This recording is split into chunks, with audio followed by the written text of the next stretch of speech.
کیا آپ نے کبھی غور کیا ہے کہ جب ہم کسی کتاب کا اختتام کرتے ہیں نا تو اس کا جو بالکل لاسٹ پیج ہوتا ہے وہ خالی ہوتا ہے؟ کیوں؟ ایٹ دس مومنٹ میں ان کتابوں کی بات کر رہی ہوں جو نالج گین کرنے کے لیے ڈفرینٹ رائٹرس نے ڈفرینٹ ٹاپکس پر لکھی ہوتی ہیں۔ آئیے آج ہم اس خالی صفحے پر غور کرتے ہیں۔ کیوں ہوتا ہے وہ صفحہ خالی؟ دراصل یہ خالی صفحہ ایک نئے آغاز کی علامت ہے۔ جب ہم کسی کتاب کو پڑھتے ہیں تو ہم علم اور تجربات کی ایک نئی دنیا میں داخل ہوتے ہیں۔ ہم نئے خیالات سیکھتے ہیں، نئی کہانیاں پڑھتے ہیں، نئے کرداروں سے ملتے ہیں، اور جب کتاب کا چیپٹر کمپلیٹ کر لیتے ہیں تو ہمیں احساس ہوتا ہے کہ ہم نے ایک سفر مکمل کر لیا۔ لیکن یہ سفر کا اختتام نہیں ہے، یہ سفر ایک نئے آغاز کی علامت ہے۔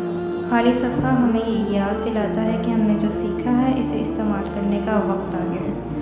یہ ہمیں اپنی کہانیاں لکھنے، اپنے خیالات شیئر کرنے اور دنیا پر اپنا اثر ڈالنے کا موقع دیتا ہے۔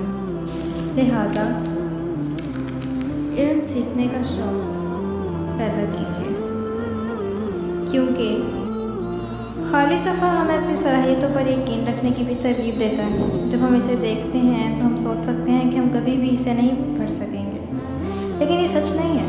ہمارے اندر سب کچھ ہے جو اسے پڑھ سکتا ہے۔ ہمارے پاس علم ہے، تخیل ہے، ہمارے پاس تخلیقی صلاحیتیں ہیں۔ ہمیں بس کوشش کرتے رہنا چاہیے اور ہمیں اپنے خوابوں کا پیچھا بھی کرتے رہنا چاہیے۔